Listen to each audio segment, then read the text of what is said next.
저는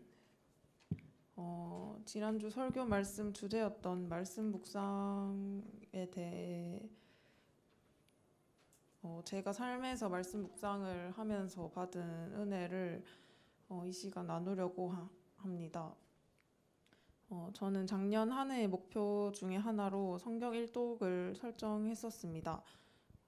매 3주 성경 읽기를 통해서 정해진 분량대로 성경을 읽었고 제 나름대로 정리하고 느낀 점을 쓰기도 했습니다.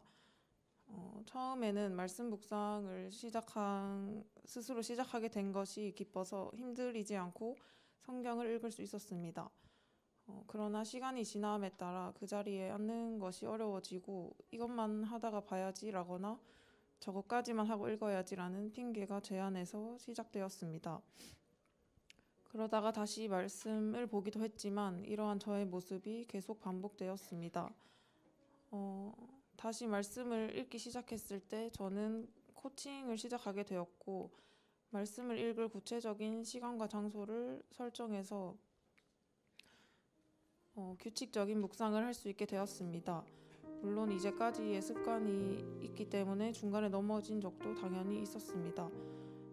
지금은 시간이 흘러서 코칭 카톡방에서 묵상한 것을 나눈 지도 벌써 10개월이 되었는데 그 기간 동안 제가 느꼈던 점을 몇 가지 나누고 싶습니다. 첫 번째는 처음엔 혼자도 할 수 있다고 생각을 했지만 말씀을 보고 느낀 것을 나눌 수 있는 동역자가 있다는 사실 자체에 먼저 감사하게 되었습니다. 왜냐하면 제가 다른 것에 한눈을 팔아 말씀을 읽지 않거나 말씀을 읽어도 묵상하지 않고 나누지 않을 때 저의 그런 모습을 보고 저에게 동기부여를 해주고 기도를 해주시는 분들이 계셨습니다.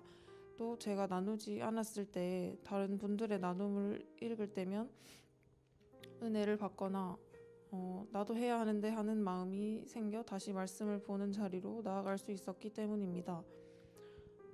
다음으로 가장 감사한 것은 하나님의 말씀을 눈으로 보고 생각하면서 깨지지 않고 사라지지 않을 하나님의 약속에 대한 믿음이 커지는 게 느껴지는 것과 그렇기 때문에 다른 세상의 유혹이나 즐거움 등에 흔들리지 않게 되었다는 점입니다. 앞에서 언급한 것처럼 저도 연약한 인간이기 때문에 그러한 유혹들에 흔들릴 때가 있습니다. 그러나 그마저도 잠시 하나님은 저를 말씀과 기도에 대한 필요성을 깨닫게 하시고 여러 사람들의 말로 찔림을 주셨습니다. 덕분에 저는 말씀 묵상을 했을 때만 경험할 수 있는 은혜를 받을 수 있었습니다. 마지막으로 하나님은 저에게 말씀을 보는 눈을 뜨게 하시고 지혜를 주신 것 같습니다. 매일 반복되는 시간이지만 하나님의 말씀을 보면서 특별히 찔림이 되거나 은혜가 되는 말씀 한두 구절을 확실히 주셔서 그것을 중심으로 깊이 생각하고 하나님이 왜 이렇게 하셨을까? 이때의 마음을 어떠하셨을까? 또 나의 모습은 어떠한가 등을 생각하게 하셨습니다. 그 생각에 대한 결과로 더 많은 깨달음을 주시고 지혜와 작은 변화가 생기기 시작했고 이것이 또 하나님의 은혜임을 느꼈습니다. 하나님은 지금도 매일 그 자리에서 저를 기다리시고 말씀을 통해 저에게 매일매일 말씀의 은혜를 부어주시고 계십니다. 책상에 앉는 것부터가 힘든 날이 있고 제 육체의 꼬심에 넘어가 며칠 동안 말씀을 읽지 않을 때도 있습니다. 그러나 그럴 때마다 영적인 목마름이 분명히 생겼고 저는 다시 그 자리로 나아갈 수밖에 없는 필요를 느꼈습니다. 앞으로도 말씀 묵상을 통해 하나님을 더 알게 되는 은혜가 있기를 원하고 혼자서 하는 것도 물론 좋지만 받은 은혜를 나눴을 때만 누릴 수 있는 풍성함을 함께 누리는 저와 우리 교회가 되었으면 좋겠습니다.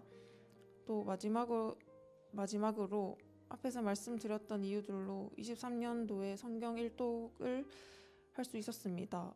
올해도 성경을 읽으며 성장하는 한 해가 되기를 원합니다. 저의 말씀 은혜 나눔을 들어주셔서 감사드립니다.